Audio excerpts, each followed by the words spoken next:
우주 뭐 이슈. 우주 뭐 이슈? 우주 뭐 이슈. 우주 덕후들의 가슴을 뛰게 할 천문우주 찐 이슈를 가지고 투머치 토크를 하는 이과 겸성 토크쇼 우주 뭐 이슈. 안녕하세요, 이정현입니다. 이덕신입니다. 궤도입니다. 반갑습니다. 반갑습니다. 네, 힘차게 출발을 해보겠습니다. 2020년 천문우주계를 뜨겁게 달군 찐 이슈는 무엇일지 10초 안에 만나보고 오겠습니다. 고체 연료와 우주 발사체를 아무런 제한 없이 궤도님, 40년 동안 꽁꽁 묶여 있었던 고체 연료. 네. 도대체 뭔가요? 연료죠. 네. 연료인데 고체 연료와 액체 연료 둘로 나눌 수 있습니다. 네, 근데 이게 둘 다 로켓에 사용됐다라는 데 의미가 있는 거고, 고체 연료 같은 경우는 일단 구조가 간단해요. 그리고 이 안에 뭐 특별한 장비가 들어가지 않고 무게가 일단 좀 가볍습니다. 네, 그리고 제작비가 좀 싸고 이 안에 들어가는 연료 추진제라고 합니다. 요걸 보관하는 게 또 굉장히 간단하다. 발사를 위해 준비되는 시간이 액체 연료보다는 훨씬 짧습니다. 영화나 뭐 만화나 뭐 옛날만 로봇 나오는 거 보면 막 괴물이 지구로 쳐들어오지 않습니까? 네. 투명한 케이스 딱 열어가지고 발사! 하면 슝 뿅 나가잖아요. 이건 전부 고체 연료다. 왜냐면 액체 연료였다. 그러면 저기 쳐들어온다. 발사! 딱 누르면 세워. 6시간 정도 연료를 주입합니다. 만화 영화에서 악당들이 쳐들어오잖아요. 그분들 훌륭하신 분들입니다. 왜죠? 늘 세상을 바꾸기 위해 노력하는 분들이에요. 그리고 대부분 과학자가 많아요. 그런데 어릴 때부터 그렇게 과학자들을, 세상을 바꾸려는 과학자들을 악역으로 치부해버리고. 제가 어렸을 때 어떤 생각을 했냐면 네. 그 과학자가 되고 싶은 꿈을 키웠는데 미디어에서 나오는 과학자는 두 부류밖에 없는 거예요. 지금 말씀하신 것처럼 지구를 정복하려는 미친 과학자, 아니면 흰머리를 하고 있고 그냥 박사님인데 항상 동물이랑 개랑 얘기하고 네. 막. 근데 어떤 고체 연료의 단점은 없을까요? 맞아요. 우선은 점화가 일단 시작되면 엔진을 끄는 게 굉장히 어렵고요. 그리고 이제 중간에 추력을 조절하는 게 쉽지가 않습니다. 생각해보니까 당연한 것 같기도 한 게 저 연탄 혹시 떼보셨어요? 아. 연탄을 떼본 적이 있거든요. 예. 그래도 우리가 석유 버너는 굉장히 통제가 쉽잖아요. 네. 꺼버리면 꺼지잖아요. 맞아요. 가스라든가 이런 맞아요. 경우에. 근데 네. 고체 일단 불이 붙어버리면 그 통제가 좀 어려운 것 같아요. 액체 연료 로켓은 어떤지도 궁금하거든요. 그렇죠. 액체 연료 로켓 같은 경우는 연료통과 산화제통, 가압용 고압가스통이나 밸브 같은 좀 많은 구조나 부품들이 있기 때문에 상대적으로 구조가 복잡하고 들어가는 게 많으니까 고체 로켓보다 무겁습니다. 복잡하다, 무겁다, 뭐가 많이 들어간다. 이것은 곧 비싸다. 네. 그리고 이제 극좋은 추진제를 사용하는 액체 로켓 같은 경우는 얘네들을 넣어놓고 바로 발사를 안 하면 증발해버린다는 거죠. 발사 준비를 딱 해놓고 대기하는 것도 쉽지 않아요. 맞아요. 그래서 예전에 이제 나로 발사 예정 한두 시간 전에 뉴스 딱 틀어보면은 지금 연료 주입 중입니다라는 맞아요. 속보가 이렇게. 지금 얘기만 들어보면 뭐 액체 연료 로켓을 도대체 왜 쓰지 맞아요. 싶기도 하고, 액체 연료 로켓은 뭐 장점이 뭐가 있을까요? 일단은 세다. 결국은 우리는 센 걸 쓸 수밖에 없어요. 아니면 지구의 중력을 벗어날 수가 없다는 거죠. 제어가 쉽다. 네, 이거는 굉장한 장점이죠. 소화한 이후에, 그러니까 타버린 이후에 재점화도 가능하니까 자세 제어에도 굉장히 용이하죠. 당연히 액체 로켓, 고체 로켓이 장단점을 갖고 있기 때문에 뭐 보통 결합된 형태로 많이 씁니다. 뭐 1단, 2단, 3단으로 구분이 돼서 뭐 1단은 액체를 쓰고 2단, 3단은 고체 연료를 쓴다던가, 네, 필요에 따라서 쓰죠. 왜냐면은 1단은 지구 중력권을 어느 정도 탈출한 이후에는 2단, 3단부터는 고체 연료를 쓰는 것도 이제 효율적인 거고. 이렇게 된다면 이제 고체 연료 사용 제한이 풀렸으니까 또 네. 우리나라도 우주 탐사가 가능해질 것 같아요. 이거 용도에 맞게 써야 되는 겁니다. 용도에 맞게 써야 되는 거고, 거기에 맞춰서 가장 효율적인 방식을 선택할 수 있는 선택권이 늘어난 거죠. 그러네요. 예, 우리나라가 쓸 수 있는 카드가 늘어난 겁니다. 한국판 스페이스 X 같은 회사도 나올 법하거든요. 사실 저는 그걸 제일 기대하고 있어요. 네, 왜냐면은 말씀드린 것처럼 액체 연료 로켓은 개발 자체가 어렵습니다. 그리고 비싸고, 이 말은 즉 일반적인 민간 기업이 진입할 수 있는 장벽이 굉장히 높아요. 네. 하지만 고체 연료는 좀 단순하고 좀 싸단 말이죠. 그렇기 때문에 민간 기업이 좀 참여할 수 있는 가능성이 좀 높아지는 거고, 민간이 참여하면 또 정말 새로운 세계가 열릴 거라고 저는 봅니다. 왜 굳이 자국 발사체를 해야 될까? 사실 이 우주 기술이라는 게 중요하다는 건 누구나 알죠. 그런데 하고 싶다고 무조건 이게 할 수 있는 게 아닙니다. 지금 현재 소수의 강대국들이 이 우주 산업, 발사체 산업을 좀 이끌고 있는 분위기고요. 사실은 이 안에 들어가야 돼요. 뭔가 좀 잘하는 친구들 쫙 있잖아요. 네. 거기 들어가야지 같이 잘할 수가 있지. 아. 이게 또 이 족보가 돌거든, 이쪽은. 아. 그리고 이제 여기 들어갈 수 있는 입장권 같은 게 있어요. 네. 이걸 하려면 자국의 위성을 자국의 기술로 우주 궤도까지 올려야 돼요. 이거를 검증해야 돼요. 근데 누리호 시험 발사체 시험 끝났습니다. 이제 내년에 올라간단 말이죠. 이게 굉장히 큰 의미가 있는 거고 이거를 해야만이 이제 약간 선두 그룹에 들어갈 수 있게 되는 거거든요. 우리나라 이제 기술력이 있습니다. 이제 누리호 올라간단 말이에요. 네. 내년에 굉장히 많이 바뀌게 될 이 발사체 기술 저는 좀 기대해 보고 싶습니다. 우리나라 기술의 습득 속도가 굉장히 빠르다는 건 이미 주지의 사실이고 사실 금방 따라갈 수 있다고 봅니다.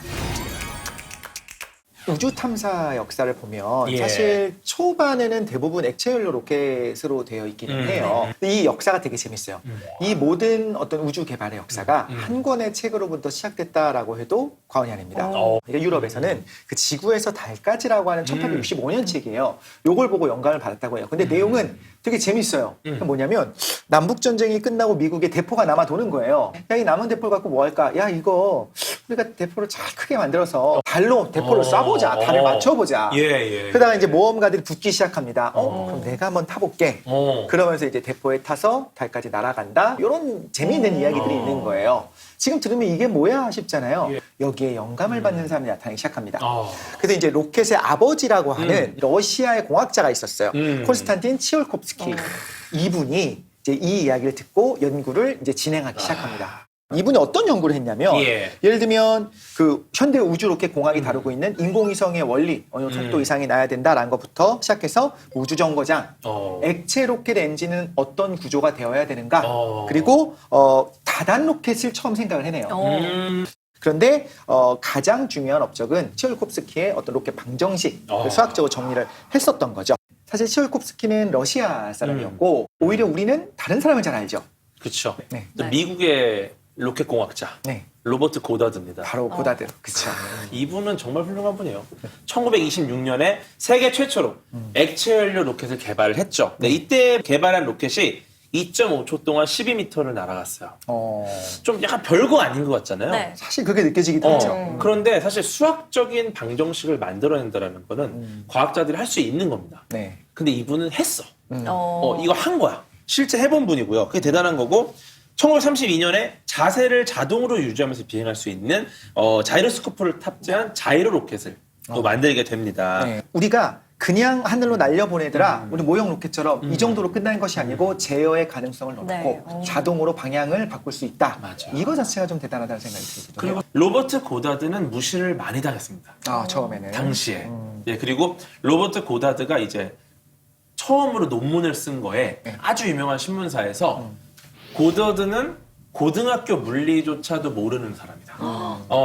마음 아프다. 되게 무시당했고 사실 살아있는 기간 내내 미국 정부로부터 외면을 많이 받았습니다. 그냥 괴짜 과학자인 거예요. 괴짜 과학자. 그런데 아폴로 11호가 인류 최초의 달을 착륙하는 딱 그날 정정 보도를 돼요. 수십 년 만에. 이미 돌아가셨고. 돌아가셨고. 그러면서 당시 고다드가 했던 말에 대해서 자기가 비난하고 이렇게 했던 거, 조롱했던 거를 사과한다. 그리고 고다드가 옳았다. 그가 옳았다. 너무 멋있는 일이죠. 사실 그 오랜 시간이 지난 이후에 이것을 자존심을 꺾고 정정보도한 것도 멋있지만 네. 결국 고다드는 해냈고 네. 지금은 나사에 고다드 스페이스 우주 센터가 있어요. 소름 돋았어요. 그다음에 이제 우리가 다 아는 그분이 등장합니다. 나치 독일 시대의 로켓 과학자라고 하는 베르너 폰 브라운. 그렇죠. 폰 브라운이 나타나는데 우리가 아는 그 V2 로켓을 만들어냅니다. 전쟁이 끝날 때 이 폰 브라운 박사는 미국 쪽으로 투항을 합니다. 소련에서도 왔죠. 그런데 대부분의 기술자들이 싹 다 미국에 다 투항을 한 상황이고 소련에서는 이제 노동자들하고 그 설비들은 좀 철거를 다 했대요. 그러면 어디가 이길 것 같아요? 미국과 소련에서 이렇게 싸우면? 미국이요. 당연히 그럴 것 같아요. 누가 봐도 미국이잖아요. 그런데 사실. 놀랍게도 다른 반전이 일어납니다. 그렇죠. 네. 이 코롤레프 이 사람은 너무나 천재예요. 하지만 돈이 없어요. 네. 그래서 매 순간순간이 계속 마지막 시험 비행인 거예요. 이걸 실패하면 다음은 없어. 근데 모든 시험 비행을 다 성공해요. 오. 네. 쩔죠. 한 네. 번에 성공해. 궤도에 올릴까? 궤도에 올라. 최초로 올라갔어. 유리 가가린 올렸어. 그런데 미국은 야 소련 했대. 그러면 야 이러면서 막 실패 성공 이렇게 하는 거예요. 그러니까 항상 폰 브라운은 코롤레프의 뒤를 따라갔고요. 처음으로 폰 브라운이 이긴 건 코롤레프가 죽고 나서죠. 사실 코롤레프가 만들어놓은 소유주를 아직도 쓰고 있으니까 그 당시에 코롤레프가 한 것들을 명확하게 이해할 수 있는 사람이 거의 없었다 그래요. 네. 너무 어려운 기술이고 이런 게 재밌어요. 그 코롤레프가 살아있을 때 네. 소련 입장에서는 겁이 나는 거예요. 미국의 스파이가 와서 맞아요, 코롤레프를 맞아요. 죽일까봐. 그래서 암살할까 봐. 그때까지 누군지 전혀 모르게 철저하게 비밀로 붙였다가 코롤레프가 사망한 다음에는 이제 국장을 정말 성대하게 치른 거죠. 그때 알았대요. 그쵸. 폰 브라운이 야 저기 도대체 어떤 천재가 있는 거였어 궁금했는데 아 저 사람이었구나. 맞아요. 그리고 코롤레프가 죽은 다음에야 비로소 이제 폰 브라운이 이겨나갈 수 있게 미국이 이겨나갈 수 있는.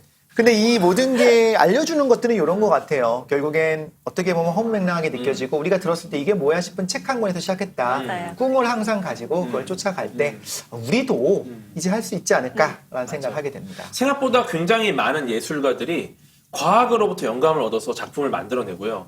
예술가가 만들어낸 허무맹랑한 작품이 과학자한테 영감을 줘서 과학기술을 발전시킵니다. 네.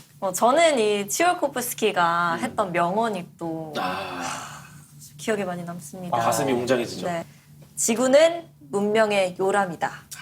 그러나 언제까지 요람에만 머물 수는 없다.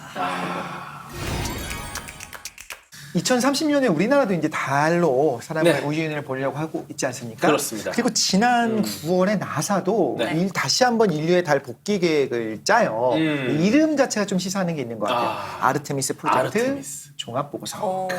근데 이 아르테미스가 그리스 로마 신화에서 맞아요. 아폴로 신의 쌍둥이이자 또 달의 여신이거든요. 맞아요. 아르테미스 사실 이게 네. 이제 아폴로의 쌍둥이잖아요. 네. 근데 아폴로 미션 우리가 달에 가지 않았습니까? 그렇대. 이제는 쌍둥이 아르테미스 미션입니다. 네. 왜냐? 드디어 여성 우주 비행사가 달에 착륙하는 겁니다. 네. 지금까지 달에 정확하게 제대로 착륙했던 나사의 미션은 6번을 성공했고요. 네. 네. 그럼 2명씩 내려왔기 때문에 총 12명의 우주 비행사가 달을 밟았습니다. 하지만 전원 남성. 근데 이제는 여성 우주 비행사도 훌륭히 그런 충분한 자격과 능력이 있기 때문에 네. 이제 여성 우주 비행사 간다.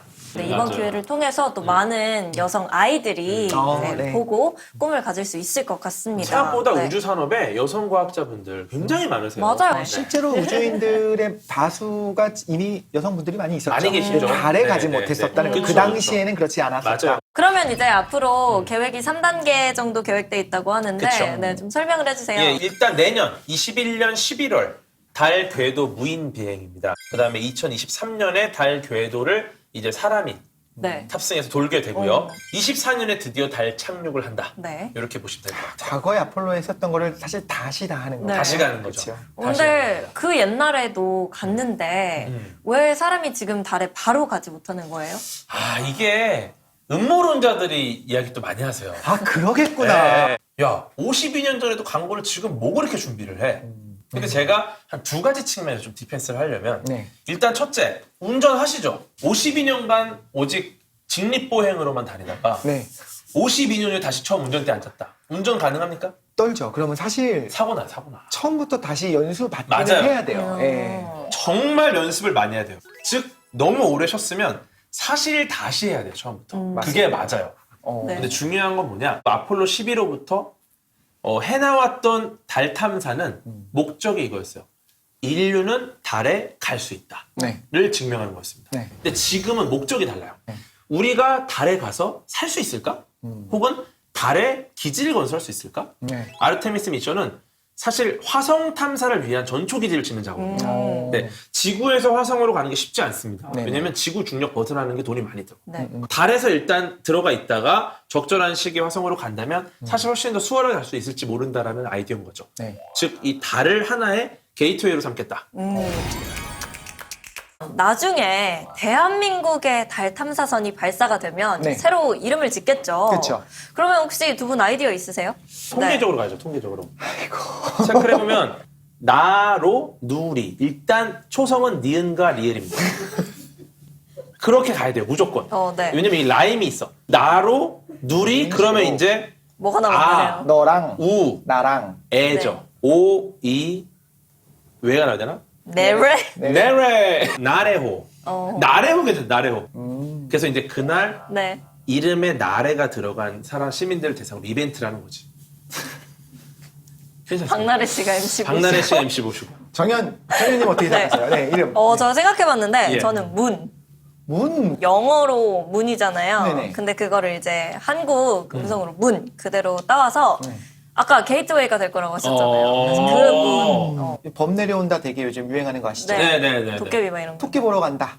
이름을 그렇게 쓰면 좋겠어요. 토끼 보러 간다. 토끼 보러 간다? 우리 전통에서는 토끼가 이제 하고 있는 거죠. 네네네. 그렇죠? 그래서 너무 시대를 앞서 나간 이름 같아. 그런가요? 네. 그래도, 토끼호 네. 정도도 괜찮을 것 토끼호. 같아요. 오, 네. 자, 우리가 그러면 예. 셋 중에 한 명의 비슷한 이름이 채택이 되면 쏘는 걸로 하죠. 아 좋습니다. 네. 토끼 보러 간다. 이거 진짜 아니다 내가. 이거는 우주 뭐 이슈. 우주 뭐 이슈? 우주, 우이슈.